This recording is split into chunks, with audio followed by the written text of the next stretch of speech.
बिस्मिल्लाहिर्रहमानिर्रहीम, अस्सलाम वालेकुम। प्रोग्राम मुकाबले के साथ मैं हूं Sarwat Wali. Top class star Aamir Mateen साहब हमारे साथ मौजूद हैं। 6 साल कबल रेमंड डेविस की लाहौर की सड़क पर दिन दिहाड़े फ़हीम और फैज़ान हैदर को कत्ल करने से लेकर रिहाई तक की सनसनीखेज दास्तान।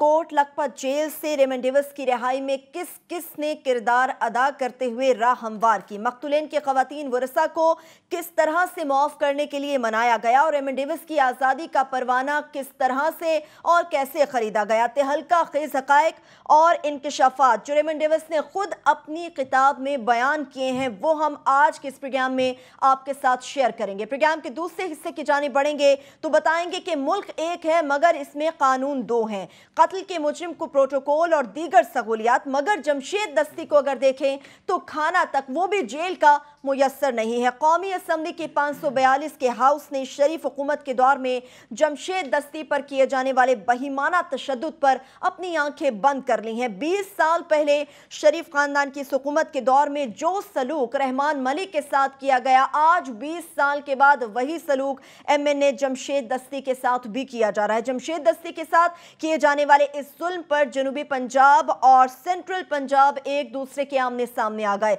आखिर जमशेद दस्ती ने ऐसा कौन सा बहुत बड़ा जुर्म किया है जिसकी पादाश में इस कदर तशद्दुद किया जा रहा है? इसकी डिटेल्स भी आपके सामने रखेंगे। प्रोग्राम के तीसरे हिस्से की जानिब बढ़ेंगे। आपको बताएंगे कि मुल्क की तारीख के सबसे बड़े करप्शन स्कैंडल में शरीफ खानदान से तफ्तीश का ये बाब 10 जुलाई को बंद हो जाएगा। शरीफ खानदान की मनी लॉन्ड्रिंग की तफ्तीश के लिए मुशर्रफ दौर के चेयरमैन नैब जनरल रिटायर्ड अमजद के आज JIT में गवाही शरीफ खानदान के लिए किस हद तक खतरनाक साबित हो सकती है। इसके साथ साथ JIT की जानिब से मरियम नवाज को वजीर आजम की साहबजादी हैं, 5 जुलाई को उन्हें तफ्तीश के लिए तलब कर लिया है। दूसरी जानिब हमने ये भी देखा कि वजीर आजम पाकिस्तान ने JIT को मुतनाज़ बनाते हुए अपनी 48 रोज़ा खामोशी लंदन में जाकर तोड़ दी और JIT को तमाशा करार दे दिया गया। और प्रोग्राम के आखिरी हिस्से में बात करेंगे पारा चनार की, कोयटा की और बहावलपुर के उन 3 बड़े अफसोसनाक सानेहात की जिन्होंने मौजूदा हुकूमती कारकर्दगी का पोल खोल कर रख दिया। बेशुमार कीमती जानों का ज़या और अफसोसनाक सानेहात की जिम्मेदारी आखिर कौन कबूल करेगा, इसकी डिटेल्स भी हम आपके सामने रखेंगे। क्लासेस साहब, सबसे पहले जो एक्सक्लूसिव चीज़ है, जो बेहतरीन चीज़ जो हम चाहते हैं कि आप हमारे साथ शेयर करें, आपने वो बुक पूरी पढ़ी है रेमंड डेविस ने जो खुद लिखी, क्या इनके शफात हैं जो 6 साल पहले हम सोचते थे रिहाई किस तरह से हुई, वो जानना चाहते हैं। आप बताएं किस तरह से रिहाई हुई। हम तो हमारी क्योंकि मेमोरी लैप्सेस हैं, हम तो भूल जाने वाले लोग हैं, बड़ा जल्दी भूल जाते हैं। अपनी पॉलिटिकल एलीट को भी माफ़ कर देते हैं, हम तो करप्शन को भी माफ़ करते हैं, तो जर्नलों को भी माफ़ करते हैं। हमारी मेमोरीज जो हैं वो बड़ी शॉर्ट लिव्ड हैं। लेकिन क्या करें, रेमंड डेविस साहब जो हैं वो बाज नहीं है। उन्होंने एक अदद किताब लिखी है और मेरा ख्याल है पाकिस्तान में उस किताब जो फैलती जाएगी, लोग उसको पढ़ते जाएंगे, कुछ उस पर डिबेट होना शुरू हो जाएगी। मैंने पढ़ी है, बहुत सारी पढ़ी है, कुछ रहती है अभी। तो उसमें से तो मेरा तो ये ख्याल है पेंडोरा बॉक्स एक दफ़ा फिर खुलने वाला है। सही। और उसको हम जो पाकिस्तान में इस वक्त फैली हुई लॉलेसनेस आपको नज़र आ रही है, पारा चनार में हो, वो वहाँ पे आपको कोयटा में हो, आपको हमने जो कुछ बहावलपुर में देखा, या भी जो पाकिस्तान में इस वक्त जिस तरह की फ्री फॉर ऑल सिचुएशन चल रही है, तो उसके बाद इस किताब में इतना सारा मटीरियल है। और मेरे लिए जो सबसे ज़्यादा शॉकिंग चीज़ थी इस किताब को पढ़ने के बाद, ये अभी है, ये बिल्कुल अभी ये पाकिस्तान में मेरा ख्याल मार्केट शायद नहीं हुई, बट समहाउ ये manage to get its print.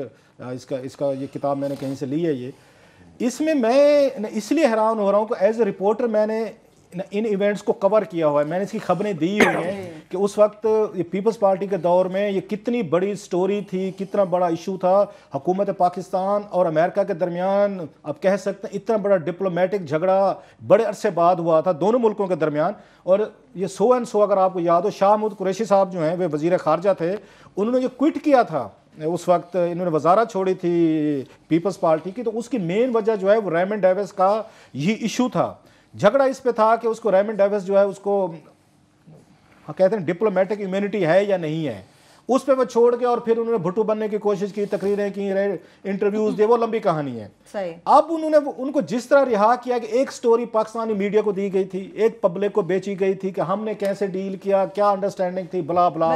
एक हमें वो पर्सपेक्टिव है जो हमें हमारी इंटेलिजेंस एजेंसीज ने, हमारी सिविल मिलिट्री लीडरशिप ने उस वक्त 2011 में हमें दिया था कि अमेरिका के साथ हमारी क्या बात है। कुछ हम समझते थे र्यूमर्स हैं, हम समझते थे हमें प्लांट की जा रही है। और आपको याद होगा उस वक्त हमारे टीवी चैनल्स, हम एंकर्स एक हुब्बुल वतनी के नाम पे जो हमने यहाँ पे उसके शोज कर रहे थे कि हमारी हुब्बुल वतनी का तकाजा क्या था। एक अमेरिकन एजेंट आया, उसने लाहौर की सड़क पे एक फैजान को और फहीम और फैजान है फहीम को वहाँ गोलियां मारी और उसने वहाँ पे 59 डेज गुजारे कोट लखपत जेल में और वो फ्री हो गया।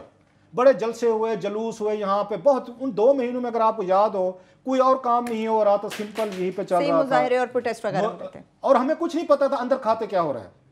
अंदर खाते अब उसने बता दिया रेमंड डेविस ने जी क्या हो रहा था। आमिर साहब, I am shocked to read, जो लोग इस मुल्क के मीडिया को, सिविल सोसाइटी को ये और आवाम को ये फीड कर रहे थे कि जी हम आपके मफादात के लिए खड़े हैं, हम डट गए हैं, हम आपकी दफ़ा अमेरिकन से आगे नहीं झुकेंगे, हम इनको मैचिंग रिस्पांस देंगे। उन सबको एक एक करके रेमंड डेविस ने अपनी किताब में उनके नाम भी रिवील किए हैं कि मुझे यहाँ पे रिहाई दिलवाने में, मुझे मेरी मदद करने में, मुझे पाकिस्तान से निकालने में वो कौन से 4 या 5 टॉप के लोग थे कि जिन्होंने एक उसने ये अल्फाज जो लिखे हैं ना किताब में आमिर साहब, वो कहते हैं कि it was a team effort. अच्छा, कलेक्टिव एफर्ट थी ये, बल्कि ग्रुप, सॉरी मैं गलत कह रहा हूँ, ग्रुप एफर्ट थी कि मेरे लिए ग्रुप एफर्ट थी। अब उसमें जो नाम दिए गए हैं वो बड़े इंटरेस्टिंग हैं। ये मैं नहीं कह रहा, ये बुक में लिखे हुए हैं, लिहाजा मेरे ऊपर गुस्सा करने के बजाय ना रेमंड डेविस को दोबारा पकड़ ले आए, सू कर दें उसको, सू ना करें, उसको दोबारा पकड़ के ले आए और दोबारा उस पर ट्रायल करें सर। और जो उसको आपने वहाँ पे इम्यूनिटी लेके दी थी वापस करें, वो विदहेल्ड कर लें दोबारा।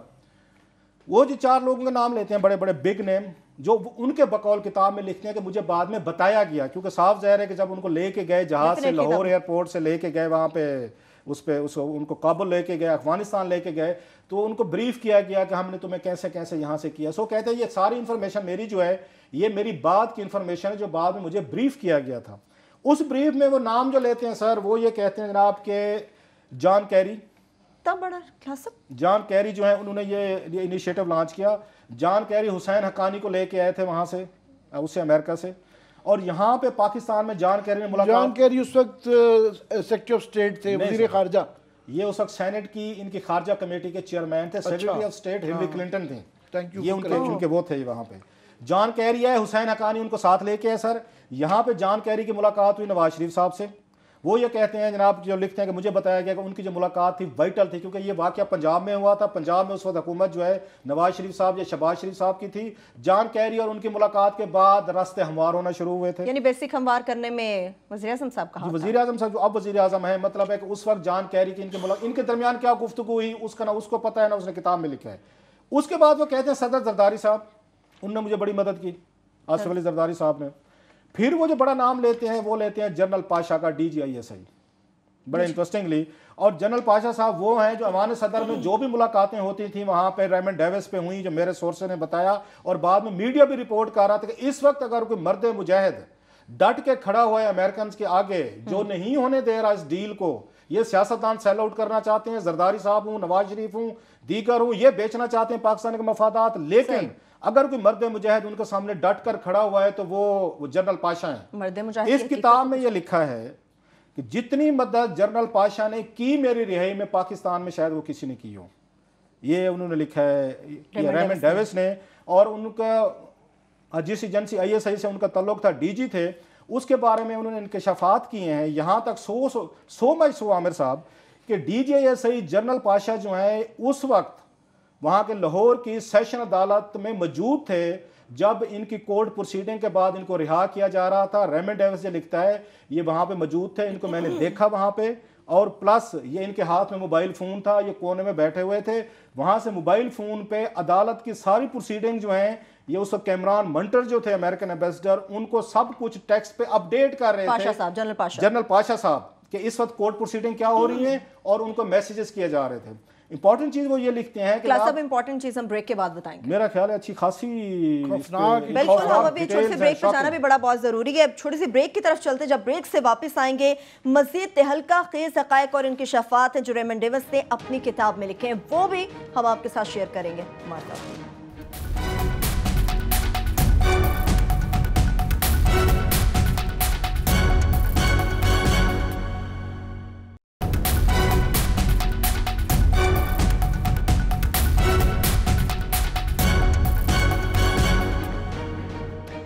के बाद एक बार फिर से प्रोग्राम में हम आपको खुशामदीद कहेंगे। रेमंड डेविस की लिखी जाने वाली किताब से मुताल्लिक बात करें। कोर्ट प्रोसीडिंग्स की बात पर कुछ इंपॉर्टेंट इन्फॉर्मेशन थी क्लास साहब जो आप हमारे साथ शेयर वो ये कहते हैं कि जब मुझे कोर्ट पत्र लखपत जेल से लाया गया और अदालत में पेश किया गया और इसे नहीं पता था कि क्या कुछ हो रहा है, इसको एक भी इंफॉर्मेशन नहीं दी गई थी रेमंड डेविस को।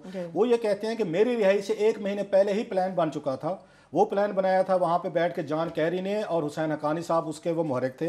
वो प्लान लेके आए यहाँ पे जनरल पाशा जो हैं वो DGISI थे, उन्होंने बैठ के उस प्लान जो उनका प्लान था फर्दर उसको उन्होंने उसको वो किया, उस पर काम किया। ये प्लान बना के जिसमें अमेरिकन भी थे, जिसमें पाकिस्तानी इंटेलिजेंस एजेंसी भी थी, इसमें पॉलिटिकल एलीट भी शामिल थी, हमारी military elite, they were on 1 page. Nawaz Sharif साहब हूँ, जरदारी साहब हूँ, हुसैन हक्कानी हूँ, जॉन कैरी हूँ, जनरल पाशा हूँ, ये सारे के सारे 1 पेज पे थे कि हमने रेमंड डेविस को यहाँ से निकालना है। किस तरह से निकालना? ये प्लान बना के दिया गया अकॉर्डिंग टू हिज बुक। उन्होंने दिया था जनरल पाशा साहब को, ये अब आप ये प्लान लें और इसको एग्जीक्यूट करें। इससे पहले मैं ये बता दूं, ये बुक है लियोन पेनेटा की, उसमें वर्दी फाइट्स में वो लिखता है कि जब ये रेमंड डेविस का मसला ज्यादा हो गया तो मुझे एक दिन उन्होंने बुलाया। लियोन पेनेटा जो थे उसके CIA के डायरेक्टर थे, उनको बुलाया ओबामा ने। उन्होंने कहा काफी हो गया, 2 महीने हो गए, ये क्या रोला डाला हुआ है आप लोगों ने यहाँ पे कि पाकिस्तान और उनके दरमियान मसला, बस करें, ले बच्चे को वापस ले। ये अपनी ये बुक में लिखता है, वापस लें उसको।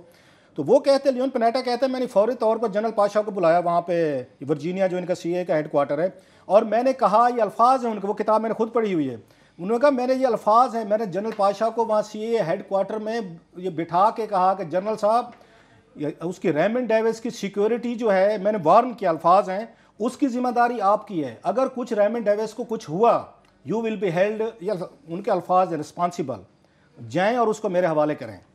तो उसके बाद जो, अब इसको नहीं पता इस बात का कि उसने अपनी किताब में क्या बात लिखी है कि जनरल पाशा साहब वहां से वापस आए, ये प्लान बनाया है, and according to his book, जो बड़ा ग्रेटफुल है वैसे ISI का भी और जनरल पाशा साहब को, ही फील कि सारे का सारा उन्होंने मैनेज किया, सारा प्लान जो था, सारी चीजें थी उन्होंने ओके करके दी, उन्हीं की वजह से मुझे रिहाई मिली, एग्जीक्यूशन हुई।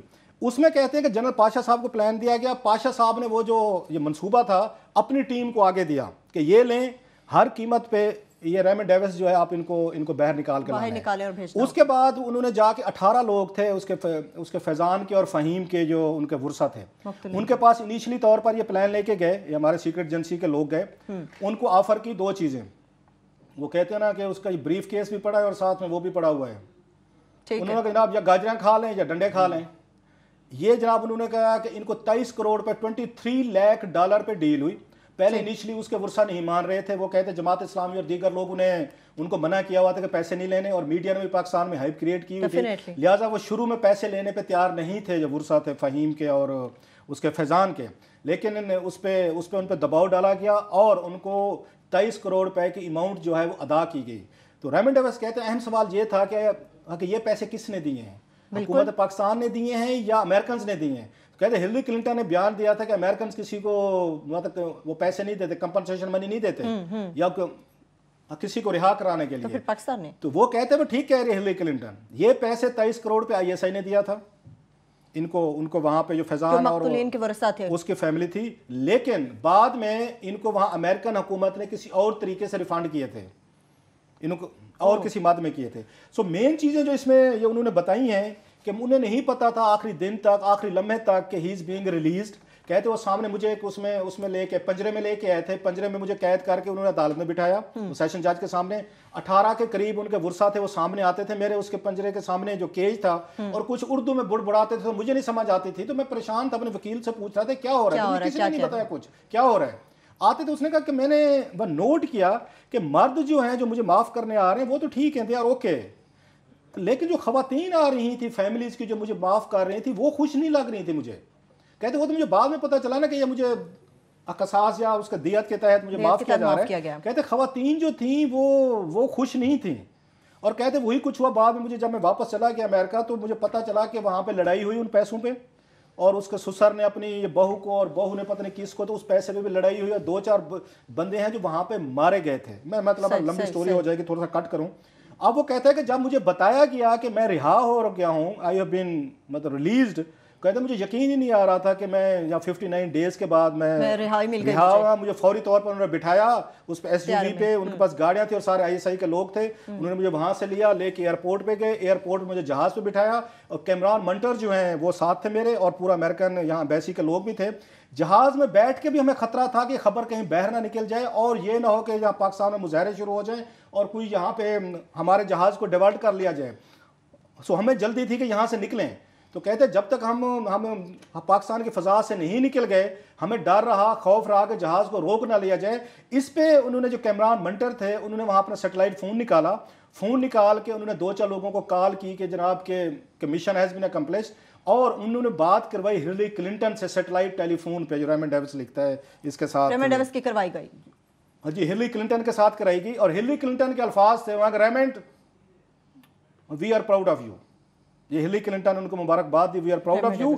और कैमरान उसमें वो कहते हैं ब्यूरोक्रेट दुनिया भर में आमिर साहब एक जैसे होते हैं, तो उसने कैमरान मंटर ने इसको कहा कि थोड़ी सी हमारी तारीफ भी कर दें हिलरी क्लिंटन को कि देखें जी आपके सफ़ीरों ने और यहाँ पे अमेरिकन एम्बेसी ने बड़ा जी हमारी मदद की है। कहते फिर मैंने डट के उनकी तारीफ भी की, इसकी कैमरान मंटर की और दीगर की। सो कहानी ये है असल में, जिस इस मुल्क और कौम को 2 महीने तक वो क्या कहते हैं पहाड़ पे चढ़ाया गया था, बांस पे वो बिठा दिया गया था कि जनाब के अब आपकी इसका मुहिब्बुल वतनी का तकाजा है। मीडिया को कुछ और भी फीड किया जा रहा था, ये पब्लिक को कुछ और बताया जा रहा था। शामुद कुरैशी साहब जो बहुत बड़ी जंग लड़ रहे थे कि हमारी एस्टेब्लिशमेंट खड़ी होगी और मैं भुट्टो बन जाऊंगा, उनकी इत्तला के लिए आरजे रेमंड डेविस की किताब बने तो पढ़ें, आपको पता चलेगा। हजूर आपको तो, आप अच्छे ये वजीर खारजा थे, आपको तो दूर दूर तक पता ही नहीं था कि अंदर खाते क्या हो रहा है, हुसैन हकानी क्या कर रहा है, जॉन कैरी क्या करने आ रहा है। उसके बाद मर्दे मुजाहिदीन ने कहा जा रहा था जनरल पाशा साहब क्या वहां पे अपना खेल खेल रहे हैं, जरदारी साहब किस साइड पे खड़े हुए हैं, और ग्रुप एफर्ट हो रही है। उस ग्रुप एफर्ट में इस किताब में शामुद कुरैशी का कहीं नाम ही नहीं है, ये फीचर ही नहीं करते। जो दूसरे भुट्टो बनने चले थे, ये दूसरे भुट्टो जो बनने थे। सो ये आमिर साहब मैंने बड़ा मुख्तसर सा इसको रखा है, इसमें इंकशाफात तो काफी हैं। So that's a whole story. अब आने वाले दिनों में इस पे करते हैं। लेकिन जो आमिर साहब क्लासेस साहब ने बात की, एक पेंडोरा तो अभी खुला हुआ है जो भुगता जा रहा है, ये खुल गया तो क्या हालात हो जाएंगे? ये तो बड़ी ये आने वाले दिनों में मेरा ख्याल ये मजीद इसमें क्लास साहब ने तो अभी उसका जो थोड़ा सा नक्शा पेश किया उसी से ही आंखें खुल गई हैं। तो और पता नहीं इसके अंदर क्या क्या होगा। तो वो लोगों को असल में भूल भी गया हुआ है उस ज़माने का तनाज़ुर। हमारी बड़ी फिकल मेमोरी होती है, लोग भूल जाते हैं। मगर अपने ज़माने में ये क़यामत आ गई थी और जो इसके अंदर स्टोरी हमें बिल्कुल उससे मुख्तलिफ बताई जा रही थी। ये इसलिए ज़्यादा आजकल अहम होती है कि आजकल दोबारा अमेरिका हमें वो डू मोर का कहना शुरू हो गए हैं। इस वक्त उन्होंने हमारी कोलिशन सपोर्ट फंड भी बंद किए हुए हैं। उन्होंने हर किस्म की चीज़ जो है ना, हमारा कोई ऐसा अब तल्लुकात भी कोई इतने वो नहीं है। और अभी तो बिल्कुल वो इंडिया की ज़ुबान जिस तरह वो बोल रहे हैं। एक आदमी यहाँ पे आता है जिसका बड़ा डूबियस स्टेटस है, उसको हमारे 2 आदमियों को मार देता है दिन दिहाड़े। 2 शहरियों को ये नहीं पता चलता कि उसका क्लेम है कि जिसको शक था कि वो उसको मार देंगे, मगर ये खुल के बातें नहीं आई कि आया उसका शक ठीक था या नहीं था। और उसके बाद हमारे ही इस किताब के कॉल जैसा क्लास साहब ने बताया कि हम लोगों के ही 23 करोड़ रुपए दे के वो चला जाता है विक्ट्री का साइन बनाते हुए। और यहाँ पे जो हमें बताया जा रहा था कि जनाब ये बस फौज ही इसके आगे खड़ी हुई है, एजेंसीज खड़ी हुई हैं। याद रहे कि यही पाशा साहब हैं कि जो मेमो गेट के अंदर यही हुसैन हक्कानी साहब के ऊपर ये इल्ज़ाम था कि ये अमेरिका के परवरदा हैं और अमेरिका जो है वो हमारे मुल्क के अंदर आके इनके साथ हुसैन हक्कानी साहब ने कोशिश किया है कि कौमी सलामती के नाम के ऊपर यहाँ पे एक कू किया जा रहा था। और यहाँ पे जो पाशा साहब का रोल है और उनके साथ टीम वर्क के तौर पे जो है ना अपने हुसैन हक्कानी साहब काम कर रहे हैं। तो ये बिल्कुल मोर लेस कुछ महीनों का इन दोनों के अंदर फ़र्क है और बिल्कुल दूसरा अपोजिट तनाजुर है। और एक ही स्टोरी है, 2 जाविये हैं उसके, और दोनों जगह जो है ना हमें अब पता चल रहा है कि यहाँ क्या क्या कुछ किस तरीके से और क्या जा रहा है। पर इन शॉर्ट ये कि थप्पड़ है ये पाकिस्तान के सो कॉल्ड ऑनर के ऊपर और हमारे रूल ऑफ लॉ के जो so called rule of law कहा जाता है उसके अंदर जो हमारे डबल स्टैंडर्ड्स हैं कि अपने मुल्क के अपने लोगों के लिए कुछ और होते हैं, जहां अमेरिकनों का आ जाए। ये आपने अच्छा याद कराया मुझे। तो ये हाल हो जाता है। बिल्कुल, एक मुल्क है कानून मगर दो है। क्लासा साहब, मैं जमशेद दस्ती साहब की बात करना चाहूंगी, उनकी एक वीडियो भी आज सामने आई है। क्लासा साहब, मेरा पहले ये सवाल हुआ करता था कि उनका जुर्म क्या है। आज मैं आपसे ये पूछूंगी, इस मुल्क में डिक्टेटरशिप है या फिर ये सो कॉल्ड जमहूरियत है?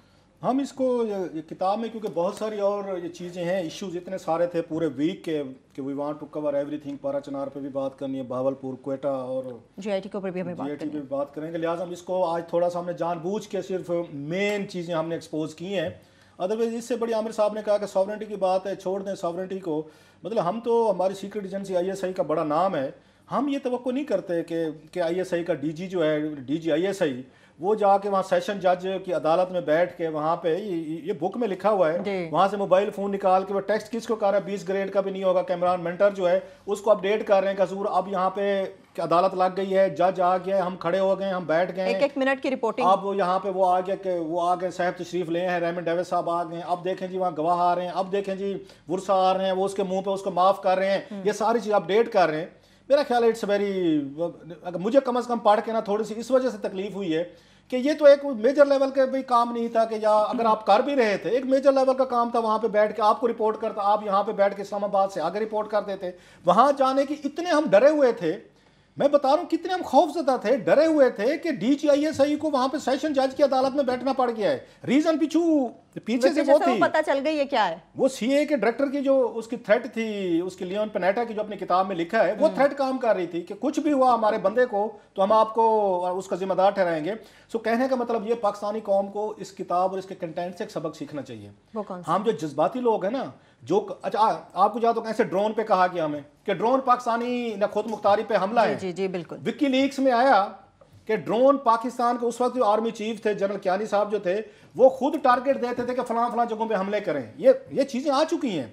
एक तरफ आप खुद टारगेट दे रहे थे अमेरिकन को कि फलां फलां जगहों पे जाएं, ड्रोन हमले करें। यहाँ पे एंकर्स को, मीडिया को, कौम को क्या कह रहे थे, हमारी खुद मुख्तारी पे हमला है। मेरी एक शिकायत रही है इनसे कि अगर आप समझते हैं कि ये चीजें मुल्की मफाद के लिए जरूरी हैं, ड्रोन हमले जरूरी हैं हमारे मफाद के लिए, तो प्लीज टेल द नेशन। लोग, आप कौम आप पे एतबार करती है, मतलब फौज पे सबसे ज्यादा एतबार करती है, उनका अप्रूवल रेटिंग जो है वो सारी बेहतर है।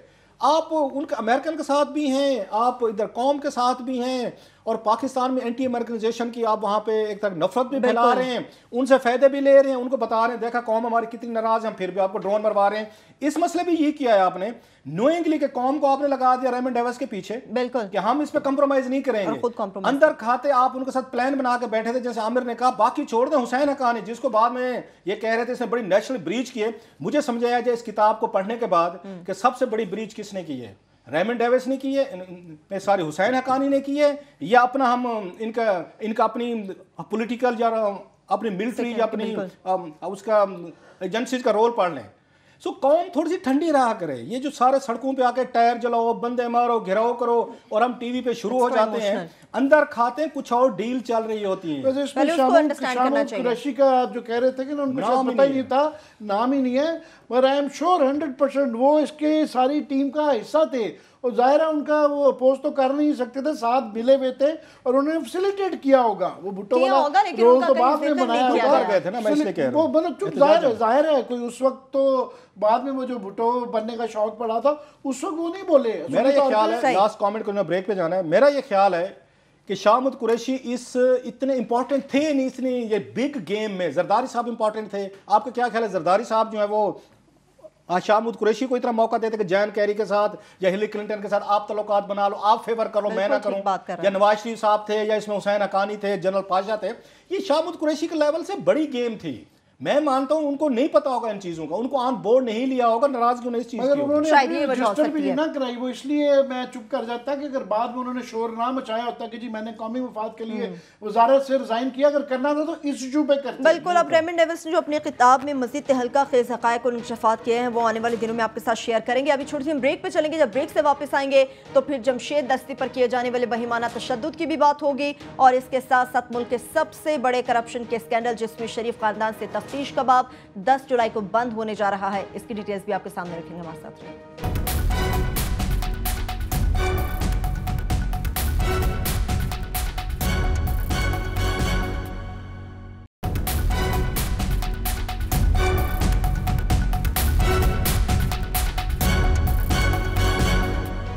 ब्रेक के बाद एक बार फिर से प्रोग्राम में हम आपको खुशामदीद कहेंगे। जमशेद दस्ती ने आखिर ऐसा कौन सा बड़ा जुर्म किया है, इसकी डिटेल्स तो हम जानेंगे, लेकिन क्लासा साहब एक सवाल मेरे जहन में अभी भी बाकी है रेमंड डेविस की किताब के हवाले से, जहाँ इतनी सच्चाइयाँ उन्होंने लिखी हैं, 2 जाने गई हैं, फ़हीम और फैज़ान हैदर का कत्ल किया गया है, कोई अफसोस, कोई पशेमानी, शायद वो भी अपनी किताब में उन्होंने इस किताब में ज़रूर बड़ा अहम सवाल था जो जिसको रेमंड डेविस ने एड्रेस किया है कि क्या उसको इन 2 पाकिस्तानी जो कत्ल किए उसने शक पे किया ना, उसको शक था कि मेरे सामने गाड़ी में मोटरसाइकिल पे जो है 10 फुट के फासले पे बाइक पे जो सवार हैं, तो उन्होंने गन निकाली और मेरे ऊपर एम किया और मुझे मारना चाहते हैं। यहाँ से शुरू हुई है कहानी सारी। तो उन्होंने वहीं से विंड स्क्रीन से उन्होंने उनको गोलियां मारी और कोई 8-10 गोलियां जो भी थी। वो ये कहते हैं इट्स मोर, मेरा ख्याल है ज़्यादा उससे वो थोड़ी सी लोगों को तकलीफ होगी या उनके पर्टिकुलर वर्सा को, वो कहते हैं मुझे उनको फैज़ान को और फ़हीम को मारने का कोई दुख नहीं है।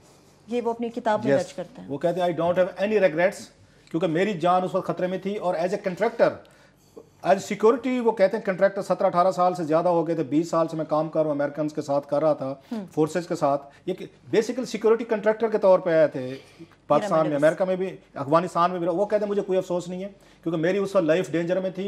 हमें ये बताया कि उसकी जान ज़ाहिर है ज़्यादा इंपॉर्टेंट थी। पाकिस्तानी जो हमारे 2 मर गए जिनका पता ही नहीं कि वो जो है उनका कसूर था या नहीं है, उनकी इंपॉर्टेंट तो ज़ाहिर है उसकी कॉन्शियस पे को नहीं है, ज़मीर पे तो हमारे बोझ है जी। वो ये कहता है कि जनाब कि मुझे उसका कोई अफसोस नहीं है, मैंने ये किया सेल्फ डिफेंस में किया, ठीक मारा, लेकिन मुझे रिग्रेट्स ये हैं कि मेरी वजह से हुकूमत पाकिस्तान और अमेरिकन के दरमियान बहुत बड़ा डिप्लोमेटिक रॉ हुआ, झगड़ा हुआ, उसका मुझे अफसोस है। वो इंसानी जानों का मुझे कोई अफसोस नहीं है, वो तो नजर आ रहे हैं, मिट्टी और स्वाद झगड़ा हुआ है। हम तो लेटे हुए थे, उन्होंने कहा जनाब कि आप खड़े खड़े हमें डील देते, हमने कहा नहीं हम लेट के डील देंगे। सही है। अब क्या सब जमशेद दस्ती की तरफ मूव करते हैं। हाँ, ये भी बताया उन्होंने अपनी किताब में कि मेरी रिहाई के बाद जनरल पाशा साहब को एक्सटेंशन भी मिल गई थी। चले कोई तो अब वैसे मुझे याद है किताब में वो भी लिखा हुआ है। चले किताब में तो और भी बहुत सारी चीजें होंगी क्लास साहब जो डिस्कशन के काबिल होंगी, लेकिन अभी क्लास साहब जमशेद दस्ती साहब की तरफ मूव करते हैं हम लोग। बड़ा ये इंतहाई मेरा ख्याल है आज ना बहुत सारे पाकिस्तानियों को दुख भी हुआ है, तकलीफ भी हुई है जमशेद दस्ती को उसमें देख के। मैं खुद भी उनका, मैं और आमिर बड़े उनके क्रिटिक भी रहे हैं। आमिर साहब को उसको कुछ और थोड़ी सी इखलाकी ठेकेदारी करते हैं तो उस पर थोड़ा एतराज़ात रहते थे, मगर ये तो बहुत तकलीफ देता है। ये बड़ा तकलीफ है मुझे भी उनके किसी और वजह से तकलीफ दिया कि आपको मुजफ्फरगढ़ के लोगों ने आज़ाद 2 सीटें जितवाई थी, आप वहाँ से ढोल निकाला, ढोल निकाल के पहले झुमरे मारते आप रेमंड गए, ये दस्ती साहब रेमंड गए कि मैं जी आपके साथ हूँ, मुझे पार्टी में शामिल करें या जो भी करें। वो डील कर रहे थे उस वक्त कि मुझे छोटे भाई के लिए टिकट दे देंगे दूसरी सीट पे।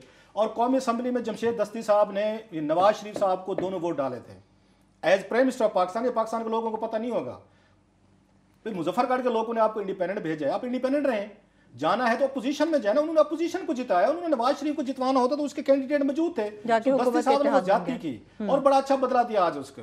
तो हजरत अली का राजी अल्लाह का कौल जो है ना कि जिस पे एहसान करो उसके शर से डरो। लेकिन मुझे किसी ने करेक्ट किया, उन्होंने कहा जनाब कि हजरत अली का कौल है किसी कम ज़र्फ पे एहसान करो तो उसके शर से डरो, ज़र्फ वालों पे एहसान करो तो सारी उम्र याद रखेगा। सो मैं उसको आई स्टैंड करेक्टेड। तो जनाब के जिन्होंने वोट डाले, जो इनके लिए तबले मारे, झुमरे मारे, उस दिन ये दूल्हा बने हुए थे, अगर आपको याद हो। इनको ख्वाजा आसिफ लेके इनको फिर रहे थे, इनको दस्ती साहब को जिस दिन वोट लेना था। मुझे याद है यहाँ पे चौधरी निसार अली खान साहब इधर जो अदरवाइज किसी को मुंह नहीं लगाते वो लगा रहे, लेकिन इनके आगे पीछे फिर रहे थे। ख्वाजा साद रफीक उस दिन के दुल्हा जो थे वो नवाज शरीफ के बाद अगर कोई था वो जमशेद दस्ती था। फिर उसके बाद रेस्ट इज हिस्ट्री। जमशेद दस्ती साहब के साथ जो उनको सजा दी गई है वो हम विटनेस हैं। नारे मारे उन्होंने और पार्लियामेंट में कब नारे नहीं में उस पर लगे। दुख ये हुआ है, ये बजट इजलास में हमारे सामने हुआ था, दुख ये हुआ है कि जरदारी साहब ये क्रेडिट लेते रहे कि मेरे दौर में कोई सियासी कोई कैदी नहीं है। ये अब तक क्रेडिट ले सकते थे, 4.5 साल थे, इनको कुछ महीने रह गए थे कि हमारे दौर में भी नहीं था। जमशेद दस्ती बिल्कुल राइटली क्लेम कर सकता है कि वो इनका सियासी कैदी है। इनको उसके नुकसानात का नहीं पता। Being from the south, being from the Saraiki region, मैं सारा उसको देख रहा हूँ, सोशल मीडिया भी फॉलो कर रहा हूँ मैं, यहाँ पे उस पर मुझे मैसेजेस भी आ रहे हैं। इन्होंने एक बहुत बड़ा वहाँ पे एक मसला क्रिएट किया है नवाज शरीफ साहब ने और इनके हमदर्दों ने, इनके हामियों ने। उसको एक सराइकी रेजिस्टेंस के सिंबल के तौर पर लिया जा रहा है। वो उसको एज MNA के तौर पर सजा नहीं देख रहे साउथ के लोग, वो ये देख रहे हैं कि तख्त लाहौर ने एक वहाँ मुजफ्फरगढ़ के एक साउथ के सराइकी बंदे को पनिश किया है, क्योंकि जराइम इतने नहीं थे जितनी सजा दी जा रही है। ध्यान रखें, गरीब आदमी को जो कि वडेरा नहीं है और वडेरों के खिलाफ लड़ता है उसको उन्होंने सजा दी है कि पहले उस पर पर्चा दिया जी पानी खोलने का, कि पानी खोल दिया जी नहर का बहुत बड़ा जुर्म होगा। फिर कहा जी तुमने तकरीर की है, अच्छा पहले मुजफ्फरगढ़ जेल, फिर उनको मुल्तान जेल, जेल, फिर डीजी खान जेल, अब सरगोदा ले हैं। वो इतनी जुर्रत तो आपको रियाज बसरे के लिए नहीं होती थी।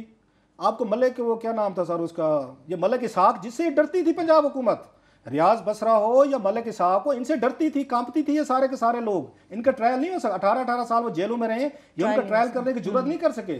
जिसके हाथ में गन होती है उससे ये भागते हैं, डरते हैं, मुज़ाकरात करते हैं। किसी दिन सलीम साफी साहब से पूछिएगा, दोस्त है हमारे, कि उनको कैसे बुला के वहां पे उसमें प्राइम मिनिस्टर ऑफिस में उनसे पूछा जा रहा था कि कहीं हमारे ऊपर तो हमले नहीं कर देंगे तालिबान। ये लंबी कहानी उन्होंने अपने कॉलम में भी लिखी थी। सो अगर मुख्तसर कहने का मतलब यह है कि उनके साथ जो ज्यादती की गई, सलूक किया गया, मियां नवाज शरीफ साहब से हम इसलिए नहीं एक्सपेक्ट करते। अगर हमारे पास 60 है, जरा लोगों को सुनाएं कि जब खुद इन पे ज्यादती हुई थी मियां साहब पे, ये कैसे कहते थे मेरे ऊपर क्या जुल्म हुए, क्या ज्यादतियां हुई। अपनी फैमिली का कहते थे, हुसैन मेरे बेटे का मुझे कई हफ्तों तक पता ही नहीं था कहां पे है, मौजूद है। अच्छा, शहबाज शरीफ साहब की मुझे याद है, साहबजादी आई थी लाहौर एयरपोर्ट पर, जनाब मुशर्रफ दौर में थोड़ी सी बदतमीजी हो गई थी, उस पे एयरपोर्ट ने कुछ नहीं की थी, बहुत बड़ा हंगामा हो गया था। मैंने खुद इनको एयरपोर्ट इस्लामाबाद पे देखा सर, रोते हुए देखा। वहां पे नवाज लीग के परवेज रशीद साहब की आंखों में आंसू थे जब नवाज शरीफ साहब को घसीटा जा रहा था। 10 सितंबर 2007 को मैं और अरशद शरीफा मौजूद थे, इनकी आंखों में आंसू थे, नवाज लीग वाले रो रहे थे। जिस तरह की ह्यूमिलिएशन, इंसल्ट हमारी आंखों के सामने हुई है। आज उन्हीं के दौर में जो खुद विक्टिम रहे, राना सनाउल्लाह साहब के साथ जो कुछ वहां एजेंसी ने किया था, आपको याद है, जो मारपीट की गई थी, जो उनके साथ जो उन्होंने गलत तरीका सलूक किया, हम लोगों ने उस वक्त भी शोर मचाया। मियां साहब के साथ मिस ट्रीटमेंट हुआ, उस वक्त शोर मचाया। और मुझे याद है यहाँ पे उसकी तहमीना ये दौलताना साहिबा के साथ जेल में मिस ट्रीटमेंट किया गया। जावेद हाशमी ने जेल वालों से लड़ने की कोशिश की, उनके दौर में ये जनाब मुशर्रफ के, इन्होंने थप्पड़ मारा जेल वालों को, उन्होंने पूरी रात तशद्दुद किया था इस जावेद हाशमी पे। आबिद शेर अली ने तकरीर की थी, अगर मैं गलत नहीं कह रहा, वहां पे कौमी असम्बली में उनको उठा लिया गया था, ख्वाजा साद रफीक को उठा लिया गया था। इनके साथ भी वहीं पे अडियाला में बड़ी इनके साथ मिस ट्रीटमेंट हुआ, इन पर तशद्दुद किया गया था। आज उनमें से कम 3-4 लोगों को बोलना चाहिए था अपनी हुकूमत के खिलाफ। एक मेरा ख्याल है, मैं बता दूं, परवेज रशीद को बोलना चाहिए था। परवेज रशीद पे जनाब मुशर्रफ दौर में बड़ा तशद्दुद हुआ है और मुझे दुख हुआ है कि वो चुप हैं आज, जो उनकी हुकूमत में तशद्दुद हुआ है। मैं ख्वाजा साद रफीक से तवक्को रखता था, जनाब मुशर्रफ दौर में इन पे तशद्दुद हुआ, आबिद शेर अली पे हुआ तशद्दुद हुआ, और राना सनाउल्लाह पे तशद्दुद हुआ। सबसे बदतरीन तशद्दुद जो है ना, 2 लोगों पे हुआ, राना सनाउल्लाह पे हुआ और उसके बाद परवेज रशीद पे हुआ। आज उन्हीं की हुकूमत है, उन्हीं के दौर में उन्होंने जमशेद दस्ती पे तशद्दुद करवाए। ये लाख कहते रहे हमारा कोई तल्लुक नहीं है, पुलिस ने किया है, फलां किया है, और मुझे उस पर शर्म आती है। जिन के आमिर साहब यहाँ पे हम बैठ के केस लड़ते हैं, ये वो पाकिस्तान का जकूटा जिन है, ब्यूरोक्रेट है, ये DPO है सर, ये DAG हैं, ये IG हैं। एक टेलीफोन गया, किसी एक ने भी रेजिस्ट करने की कोशिश नहीं की। वो जेल के हुकाम हूँ, वो पुलिस के हुकाम हूँ, जैसे आर्डर दिया गया उन्होंने तशद्दुद भी किया। उन्होंने रात को बिच्छू भी छोड़े, उस पर सांप भी छोड़े, खाना भी नहीं दिया, उसको सोने भी नहीं दिया। ये पुलिस वाले हैं सर, ये आपके जेल के हुकाम है सर। सो आमिर साहब ये हरगिज़ मजलूम नहीं है जिनके हम रोने रोते हैं ना, जहाँ पे बैठ के इनकी प्रमोशन नहीं हुई, इनको तरक्कियां नहीं मिली। ये जब पावर में आते हैं, ये वैसे जालिम होते हैं। नवाज शरीफ साहब को मैंने खुद आंखों से देखा है कि अपने दुख कैसे सुनाते थे। क्लास वो हम भी आवाम को जरा सुना दें, अपने देखने वालों को। और उसके बाद रहमान मलिक का भी सुना दें कि इन्होंने रहमान मलिक पे भी बिच्छू और सांप छोड़े थे 1998 में। 20 साल बाद एक और MNA कह रहा है कि मेरे ऊपर बिच्छू और सांप छोड़े गए हैं। तरीका वारदात एक ही आमिर साहब, बिच्छू और सांप। सही है, ठीक है। अभी जरा वो तो आपने अपनी आंखों से देखा था, लेकिन क्लास अब नवाज शरीफ साहब का हमारे पास भी एक क्लिप मौजूद है, अपनी आवाम को दिखाते जब इनके साथ खुद ज्यादतियां होती हैं तो ये किस तरह से होते हैं, इनके क्या अल्फाज होते हैं, क्या इनके एहसासात होते हैं, जरा वो देखिए। इन हाथों को हथकड़ियां लगाई गई, इन हाथों को हथकड़ियां लगाकर जहाज की सीट से बांध दिया गया। 7 घंटे वो इस्लामाबाद से कराची पहुंचा पंखों वाला जहाज। 14 महीने काल कोठरी में रखा गया। पहले 3 महीने मुझे सूरज देखने को नहीं मिला, दिन की रोशनी देखने को नहीं मिली। 7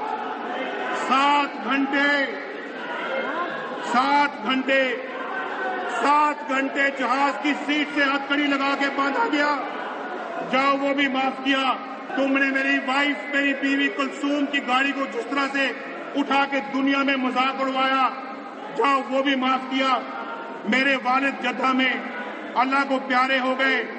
कारी सईद साहब ये बैठे हुए हैं मक्का शरीफ में, उस जनाजे में ये शामिल थे। फिर ये तो मियाँ साहब थे, जब अपने साथ ज्यादतियां हुई हैं तो क्या क्या बातें की हैं, और आज जो 20 साल बाद क्लास साहब आपने कहा वही कहानी दोहराई गई एक और MNA के साथ, जब रहमान मलिक के साथ ये जुल्म किया गया, बिच्छू छोड़े गए, सांप छोड़े गए, उन्होंने अपने मुंह से इस बात का इतराफ किया। जरा वो भी आपको सुनाता है। मियाँ साहब हम लोग जियाले हैं।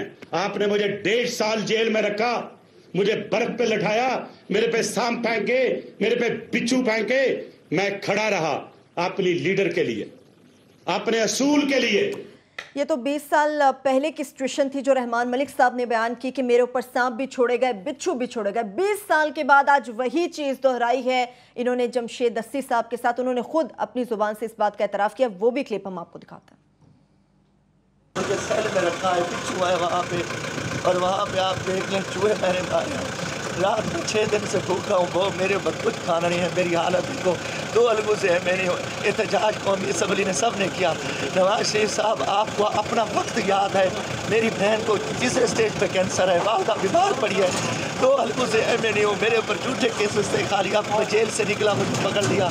इतना तशद्दुद किया हुआ है, इतना तशद्दुद किया हुआ है कि मेरी पूरी तरीन हालत है। मैंने 8 दिन से सो नहीं सका।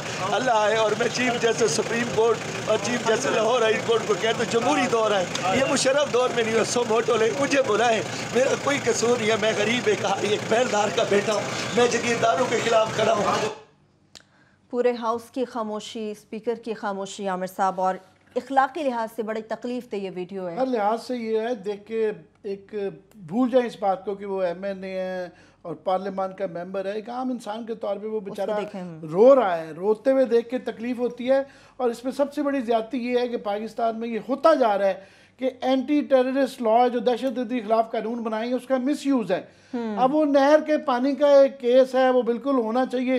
जो दहशतगर्दी का पर्चा बना देते हैं, और मियां नवाज शरीफ साहब इसको भुगत चुके हैं। वो सही उन्होंने कहा कि इनको अपना वक्त भूल गया है कि इन्होंने खुद ये कानून बनाए थे, बाद में इसी कानून के जरिए इनको पकड़ा गया था। और ये सारा जो अभी बता रहे थे हथकड़ियाँ लगाने वाला और जहाज वाला जो केस था, वो एंटी टेररिस्ट लॉज के अगेंस्ट ही बनाया था। और इनकी सारी प्ली ये थी कि जनाब ये दहशतगर्दी का क्या चीज़ थी, इसके दहशतगर्दी से क्या ताल्लुक है।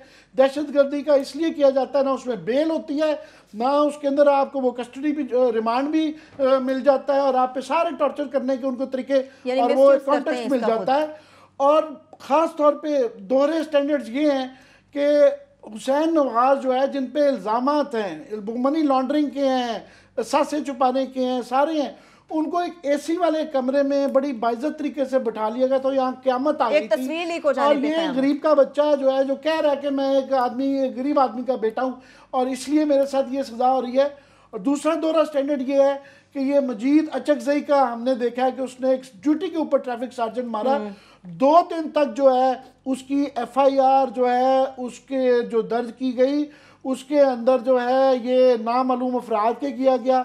2 दिन के अंदर उसका मेडिकल नहीं हुआ, ये चेक करने के लिए कि जो इन पर इल्ज़ाम था कि उन्होंने कोई मशरूब पिया हुआ या नहीं पिया हुआ, उससे क्लियर करवा के जब TV पे चल गई वो, वरना वो केस खत्म हो गया हुआ था। वो टीवी पे चली तो होश आया। टीवी के चलने के बाद जो है अभी भी उसको कूलर दिया हुआ है। ठीक है। जो आपकी राइट साइड पे हैं, जो आपके एलाइज हैं, उनके लिए ये कानून है। और जो आपका जरा से तकरीर कर दे आपके खिलाफ या थोड़ी सी मुखालफत कर दे, उसके साथ वही बात है। मुल्क सिर्फ एक है, मगर इस मुल्क में कानून 2 मौजूद है। एक छोटी सी ब्रेक पे चलेंगे, ब्रेक से वापस आएंगे, कुछ GIT से मुताल्लिक भी डिटेल्स आपके सामने रखेंगे। इसके साथ साथ ये भी बात करेंगे कि पारा, चनार, कोयटा और बहावलपुर के 3 अफसोसनाक सानेहात की जिम्मेदारी आखिर कौन कबूल करेगा। हमारे साथ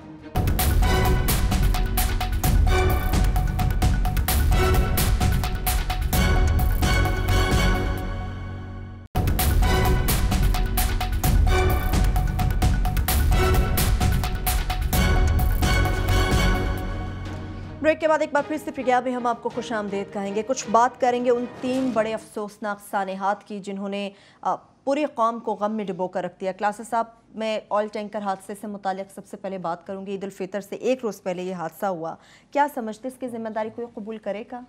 ये मेरा ख्याल है आमिर साहब इस पे ये बहावलपुर वाली ट्रेजिडी पे बात करेंगे। मैं ज़रा पारा चनार पे जो वहाँ क्वेटा में हुआ है मैं उस पर बात करना चाहता हूँ। इससे पहले मैं एक बता दूँ कि PML नवाज पूरी में जो जनाब मुशर्रफ के खिलाफ दावे करते हैं हम लड़ते रहे, बड़े उनके बकौल जुल्म तशद्दुद, सिर्फ एक बंदे ने उस पर एहतजाज किया है, ट्वीट किया है इस पे जमशेद दस्ती के खिलाफ जो इस तरह का वहाँ जुल्म तशद्दुद किया, वो अनवर बेग थे। उनको ट्विटर में देख रहा, ट्विटर पे अनवर बेग ने कहा वज़ीर आज़म को कि आप हिस्ट्री रिपीट कर रहे हैं, गलत कर रहे हैं, आपको नहीं करना चाहिए ऐसे जमशेद दस्ती के। इसके अलावा पूरी PML नवाज वो इस पर खामोश है, तशद्दुद पे। सिर्फ मजलूमियत का लफ्ज़ जो है ना वो PML नवाज के लोगों के लिए बना है। आज जनरल मुशर्रफ और इन लोगों में मुझसे अगर पूछे ना सर, हम दोबारा 1958 में या नवाब कालाबाग के दौर में पहुंच गए सर, जब वो गवर्नर थे। आज आपको नवाब कालाबाग के दौर से यही काम शुरू हुआ था कि मुखालफिन के साथ सांप को उन पे छोड़ो, तशद्दुद करो, बिच्छू फेंको और मारपीट करो। मेरा ख्याल we are back to square one. सारा जमहूरी प्रोसेस, आज़ाद अदलिया, आज़ाद मीडिया सब से बिल्डोज हो गया। खैर इसमें हम बात करते रहेंगे। मैं पारा चनार पे आता हूँ। ये बड़ा एक मेरा ख्याल है हर पाकिस्तानी ने बड़ा इसको दिल पे लिया। किसी की ईद नहीं गुजरी, दिल नहीं चाहा कहीं जाने को, किसी से बात करने को। बेचारे वहाँ पारा चनार में इनोसेंट बच्चे, औरतें जो वहाँ बाजार में वो कर रहे थे, शॉपिंग कर रहे थे, चीज़ें कर रहे थे, और जिस तरह मर्सीलेसली उनको मारा गया है और जिस तरह की उसके बाद उस पर रिस्पांस आ रहा है, इट्स वेरी शॉकिंग। और जो वहाँ पे एक उसको तस्वीर दिया गया है कि शायद स्टेट ऑफ पाकिस्तान जो है एक पर्टिकुलर जो वहाँ पे उसको कम्युनिटी को या ग्रुप को जिस तरह टारगेट किया गया है, और उनके अंदर एक उसकी सेंस ऑफ डिप्रीवेशन आ रही है, एहसास पैदा हो रहा है कि शायद हमें यहाँ पे प्रोटेक्ट करने वाला कोई नहीं है। वहाँ पे जा कोई नहीं सका अब तक। इमरान खान नहीं जा सके, नवाज शरीफ साहब नहीं जाए, आर्मी चीफ का सुन रहे थे वो नहीं जा सके। वो खैर हमें वेदर की भी बताई जा रही है कि वो बाकियों के लिए सिक्योरिटी इशू हो जाता है, मगर वो जो बम ब्लास्ट करने जाता है वो खुलेआम चले जाते हैं। उनको कोई मसला नहीं है। एक तो उस पे वहां पे बहुत सारे वो बेचारे बैठे रहे हैं, उस पे अभी तक मेरा ख्याल है उनका एहतजाज चल रहा है, उनका धरना जारी है। सो ये एक और इस पे दुख होता है, तकलीफ होता है कि एक तरफ हमारी इंटेलिजेंस एजेंसीज जो हैं, रेमंड डेविस के लिए हम कितने एक्स्ट्रा माइल जा रहे हैं, दूसरी तरफ उनका काम है इंटेलिजेंस एजेंसीज का को इस तरह की चीजों को होने से पहले रोकें। वो अभी हमारे सेक्टेरियन किलिंग्स कितना पुराना मसला है, कोई आज का थोड़ा है। अभी तक कोई हमारे पास प्लान नहीं है, कोई अभी तक ऐसी चीज़ नहीं है। ऐसे हमने क्वेटा में देखा सर, इतने हम यूज टू हो गए वायलेंस के। ईद से पहले होना, ईद के 1-2 दिनों में होना, पूरी की पूरी ईद हुई है, छोटे बच्चे, आपकी रियासत का कोई रिस्पांस नहीं है। नवाज शरीफ साहब जो हैं, जो बड़ी तनकीद आ रही, जो वैलिड भी है कि बहावलपुर में गए हैं क्योंकि पंजाब में वोट है उनके पारा चनार में कोई वोट नहीं है, और उनके जाने से शायद उनके कुछ अलाइज जो हैं यहाँ पे पंजाब में नाराज ना हो जाए, लिहाजा वो वहां पे भी नहीं गए। It's a terrible situation. हम तो इसकी काजेस पे इतनी दफा गुफ्तगू कर चुके हैं कि नथिंग न्यू इज लेफ्ट, कि क्या बताएं कि हमसे कहां गलतियां हो रही हैं और कौन इसका जिम्मेदार है। Many times we have told। सही है, वहां तो नहीं गए क्लास साहब, पारा चनार क्वेटा की तो आपने बात की, लेकिन बहावलपुर भी आमिर साहब गए हैं तो भाई एक दूसरे की तारीफें करते रहे, गए भी हैं। और एक जो वहां पे इन्होंने कहा किया, एक मजाक बन गया है कि पंजाब में एक तरीका कार है इनका कि जो ही कुछ होता है, कोई बड़ा वाकया होता है तो शहबाज शरीफ साहब जो है ना फौरन कि इंक्वायरी कर ले। भाई उसकी क्या इंक्वायरी कर लें, क्या उसका एनालिसिस करनी है? बड़ा एनालिसिस बड़ा आसान है कि वहाँ पे एक सबसे बड़ी वजह है गुर्बत, कि गरीब लोग हैं बेचारे, उनकी इंतहा देखें कि वो बाल्टियों में तेल, क्या 150 रुपए का तेल के लिए उन्होंने अपनी जानें ज़ाया कर दी। मगर गुर्बत कितनी शदीद है कि वो 100 रुपए का 50 रुपए के तेल के पीछे क्या करने के लिए। दूसरा, तालीम की कमी कि हमारे यहाँ कोई पढ़ाने नहीं है, ये बस ये मोटरवे बना लें और ये पुल बना लें, तालीम पे पैसा ना खर्च करेंगे, लोगों को अकल ये शऊर आ सके। सबसे ज़्यादा मिस गवर्नेंस, कि जब ये वाकया हो गया, कहाँ इंतज़ामिया, कहाँ है पुलिस जो इस चीज़ को कंट्रोल करे, कार्डन ऑफ करे, लोगों को मना करे। वो वाकया होने के आधा घंटा गुजर जाता है, मगर वहाँ पे कोई पुलिस नहीं आ रही, कोई कुछ नहीं करा रहा।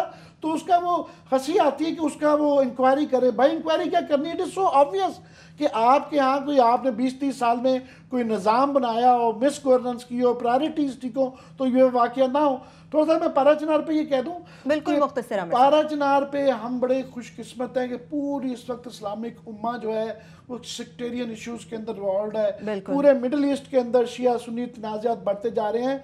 हम बड़े खुशकिस्मत हैं कि हमारे यहाँ अभी वो नहीं हो पा रहा, और उसकी वजह ये है कि हमारे यहाँ कई सदियों से इकट्ठे रहने का जो एक सिस्टम है, उसकी वजह से ये चलते जा रहे हैं। याद रहे कि हमारे यहाँ जो है पूरे मिडल ईस्ट में मिला के इतने शियाज नहीं है आउटसाइड ईरान जितने के पाकिस्तान में हैं। हमारे यहाँ 4-5 करोड़ शिया हैं और वो बहुत बड़ी वो है। इसलिए कोई भी ऐसा वाकया जो कि दहशतगर्दी का, जो कि सेक्टेरियन लाइंस पे हो, उसको बहुत ज्यादा आयरन हैंड के साथ क्रश करने की जरूरत है। सिर्फ बयान देने से कि ये कह देना कि दुश्मन ये करवा रहा है, हमें खुद भी शो करना है कि हम इस चीज को बर्दाश्त नहीं करेंगे। लास्टली कुछ कहना चाहेंगे? मैं इस पे बहावलपुर पे हम तफसील से अगले हफ्ते बात करेंगे कि वहाँ पे क्या हुआ, क्योंकि कमिंग फ्रॉम सेम एरिया कि उन्हें शहबाज शरीफ साहब ने सबकी तारीफें की हैं एक दूसरे की। उन्होंने अपने उनके वज़रा के सेक्रेटरीज की उन्होंने नहीं तारीफ की तो उन डॉक्टरों की नहीं की। बहावलपुर जो अमीर तरीन रियासती में बर्न यूनिट नहीं है। लंबी कहानी, इसको अगले हफ्ते हम तफसील से बात करेंगे कि उस इलाके के साथ, सराइकी इलाके के साथ, जनूबी पंजाब के साथ आपने यहाँ से लाहौर से बैठ के कितनी बड़ी बड़ी ज्यादतियां की हैं, क्या क्या उनके साथ आपने वहां पे एक तरह अनफेयर सलूक किया है। किसी डॉक्टर की तारीफ नहीं की, जो दिन रात लगे रहे, ड्यूटियां छोड़ अपनी तो तारीफें की है ना उन्होंने, ईद को छोड़ के अपनी तारीफें करते रहे, अपने वजीरों की तारीफें करते रहे। बार इस पे हम बात करते रहेंगे और जेटीबी रहेगी, उस पे भी हम इंशाल्लाह अगले हफ्ते बात करेंगे। और बाकी हुकूमती इमदाद का ऐलान कर देना काफी नहीं, हमने गलतियां कहां पर की हैं उनका मदावा करना और उनका एहसास करना बेहद जरूरी है। इसके साथ ही प्रोग्राम अपने इख्तिताम को पहुंचता, अपना बहुत सा ख्याल रखिए। खुदा हाफिज़।